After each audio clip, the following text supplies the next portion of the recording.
Olá a todos os nossos ouvintes, aqui é Fernanda Consorte, economista-chefe do Banco Invest. Eu, Velber Barral, estrategista de comércio exterior, e Cristiane Quartaroli, economista do banco, estamos aqui para mais uma edição do Radar Comex, nosso podcast mensal sobre conjuntura e comércio exterior.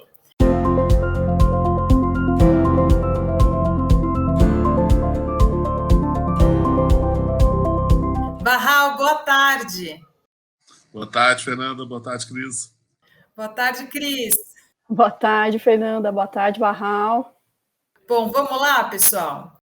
Esse último mês de maio pode ser caracterizado por uma mudança de humor e rumos na economia brasileira?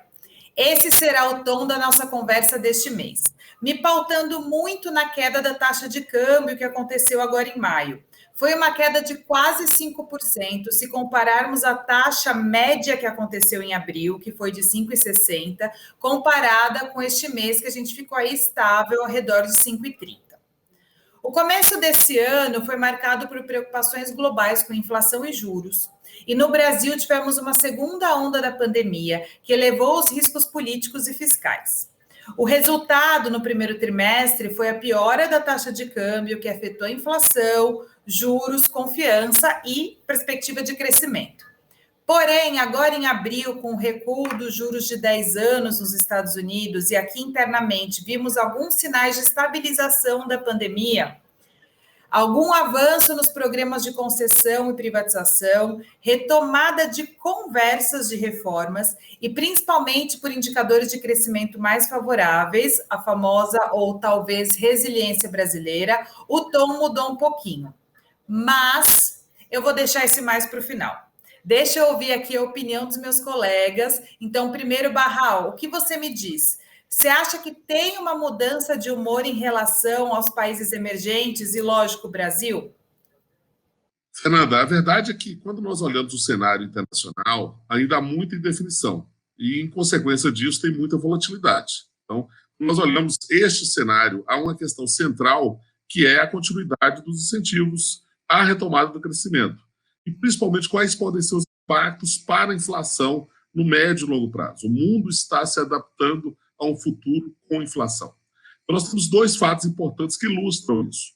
De um lado, as indicações recentes do FED de que os incentivos tendem a diminuir no médio prazo, mas eles continuam insistindo que não estão preocupados com a inflação nesse momento, que a preocupação é emprego e manter a retomada do crescimento.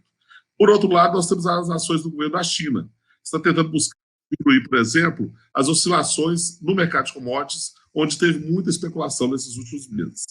Então, nós temos um mundo novo, nós temos fatos novos no mundo, um mundo onde há muita liquidez ainda, há muito incentivo, mas que pode trazer ressacas futuras, sobretudo para os países em desenvolvimento.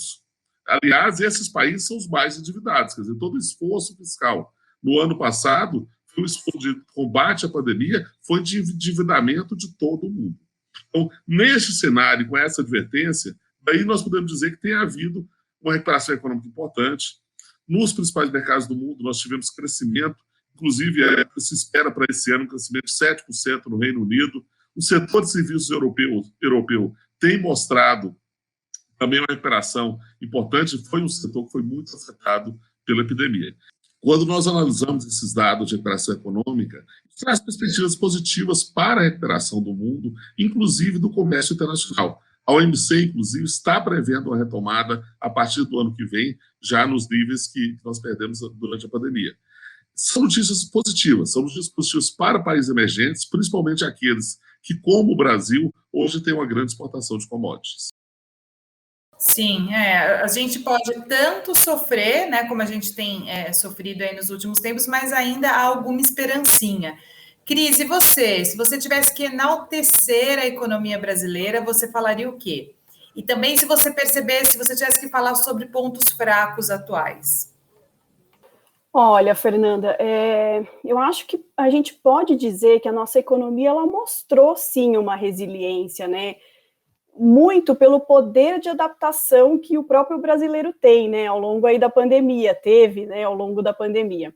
A gente mesmo acreditava lá atrás que a queda no PIB ela seria maior do que ela foi, né?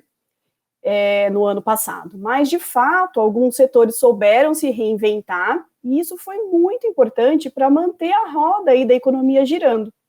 Além disso, eu acho que vale destacar que o isolamento social aqui no Brasil, ele foi bem fraco, né? Então, que pode ter ajudado aí um pouco a essa resiliência aí que a gente está falando da nossa economia. Para vocês terem uma ideia, o IBCBR de março, por exemplo, lembrando os nossos ouvintes que o IBCBR ele é um indicador que mede o nível de atividade econômica e é usado como proxy para o PIB. Ele subiu mais de 6% em março, né? Então acumulou uma alta aí de mais de 3% no primeiro trimestre deste ano contra o primeiro tri do ano passado. Ou seja, é um crescimento robusto para um país que ainda se encontra gravemente afetado pela pandemia. É claro que o auxílio emergencial ele deu um empurrãozinho nesse crescimento, mas ainda assim a resiliência da nossa economia merece ser comemorada. Embora o auxílio emergencial ele tenha ajudado a nossa economia a se reerguer, ele também trouxe inflação, né, gente? Os dados mais recentes do IPCA, eles mostraram certo alívio na margem, né, os dados que a gente viu ultimamente, mas em 12 meses ainda está acima da meta. Então, assim, a inflação ainda está bastante pressionada.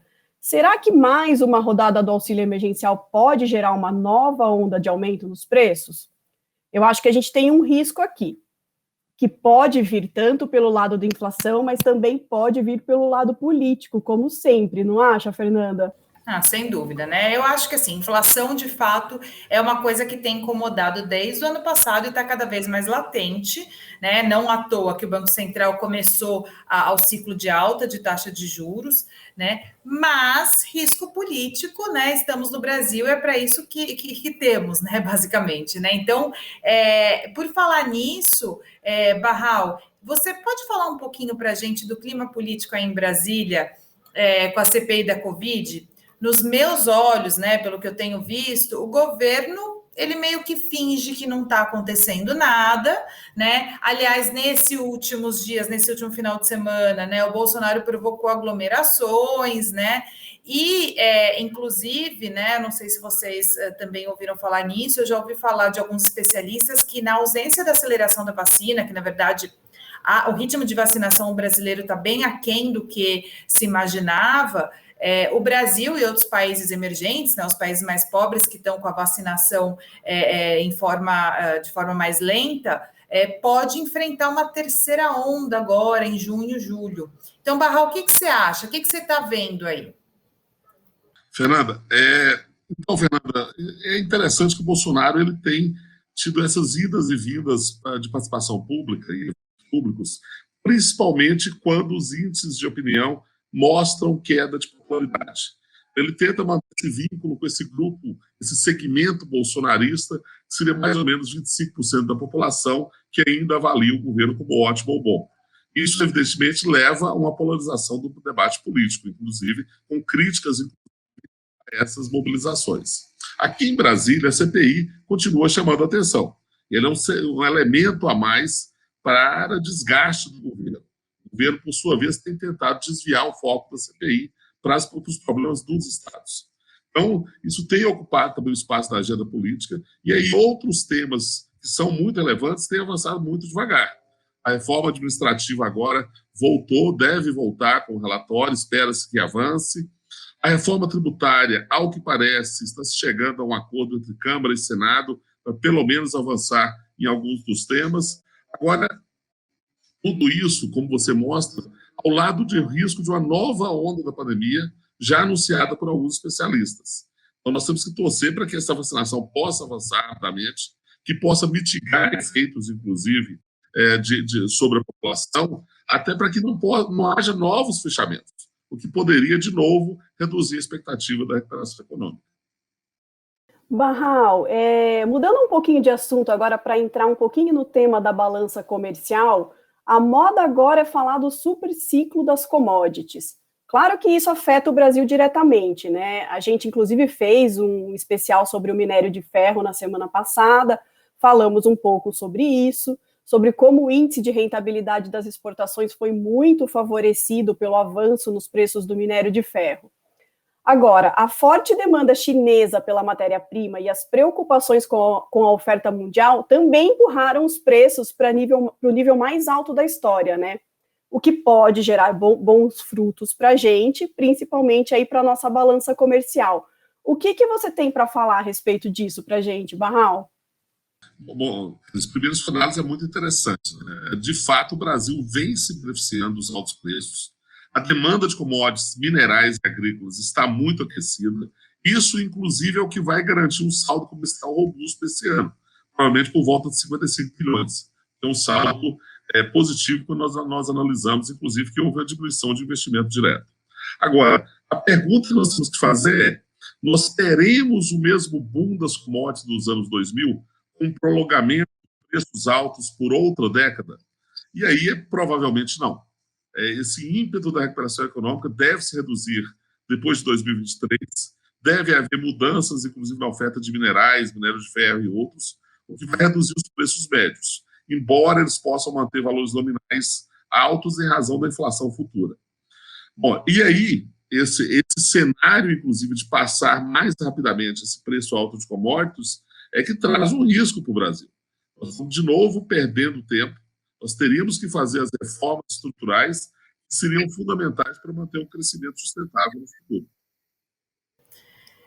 Mas e daí, né, minha gente? Assim, né, pensando num balanço nisso, né? A gente tem falado, inclusive, desde o começo do ano, a surpresa positiva que a gente tem tido com balança comercial, né? E é claro que esses preços de commodities são a grande explicação, pensando na nossa pauta exportadora. Os números de mercado, né, quando a gente olha a bolsa, quando a gente olha a taxa de câmbio, eles mostram algum alívio, principalmente em comparação ao primeiro trimestre. A gente mostra um cenário internacional melhor, né, uma recuperação na Europa, Estados Unidos, mas o cenário é bom ou é ruim, né, no final do dia, né? E daí eu vou voltar para o meu mais lá do começo da nossa conversa. Eu acho que houve sim um alívio importante, mas é cedo para ser otimista. Assim, eu não consigo, né? Assim, primeira coisa que eu sempre gosto de falar quando a gente começa num papo muito otimista, né, entre especialistas de mercado, é que é importante lembrar que a taxa de câmbio, por exemplo, pré-Covid, era mais ou menos R$ 4, né? E já estava bastante depreciada comparado a patamares históricos. Então, não é assim um 5,30, um 5,20 que vai me acalentar, que vai me deixar tranquila, né? E além disso, né, o tema de juros nos Estados Unidos pode mudar a qualquer momento, né? Embora, né, como o Barral falou, o Fed tem deixado mais aparente que está mais preocupado com a atividade econômica do que a inflação, mas isso pode mudar a qualquer momento, né? E daí me corrijam, né? Não sei se vocês, mas eu acho que esse ponto contaria muito mais para a taxa de câmbio subir do que o peso de commodities para a taxa de câmbio depreciar, né? E a cada dia que passa é um dia menos para as eleições presidenciais aqui no Brasil.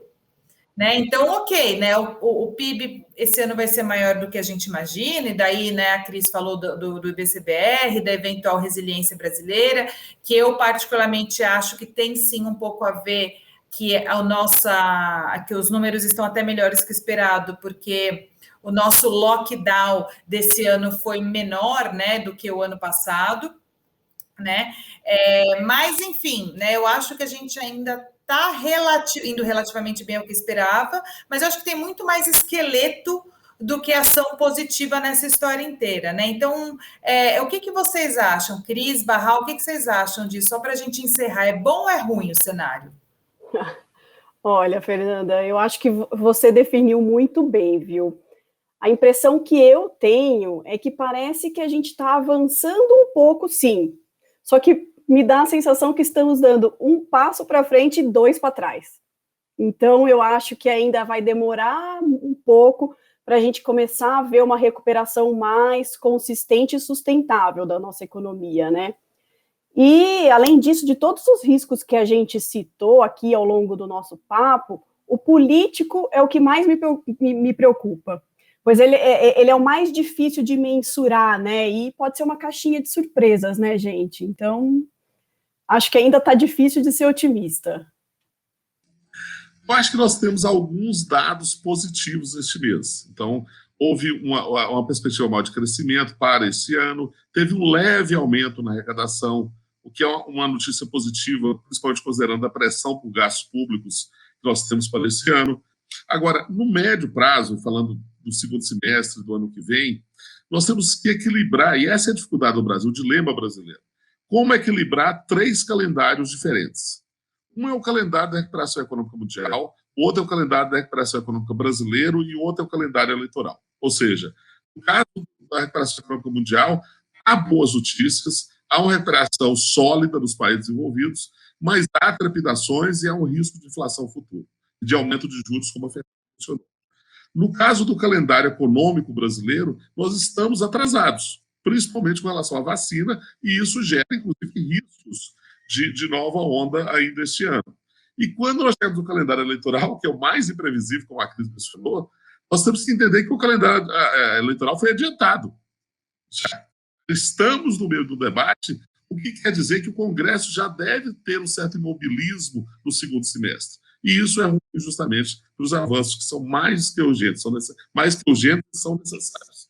Acho que é o copo realmente meio vazio, Fernanda. Ou seja, né? Bom, gente, muito obrigada. Vamos chegando aí mais uma vez ao fim dessa edição de Radar Comex. Gostaria de agradecer aos sempre importantes comentários dos meus colegas Barral e Cris. Obrigada, Barral. Boa tarde, obrigado a todos. Obrigada, Cris. Obrigada, pessoal. Boa tarde. Bom, estamos aqui na torcida de discussões com mais pontos positivos que pontos negativos. Obrigada a todos, até a próxima e nos acompanhem em nossas redes sociais.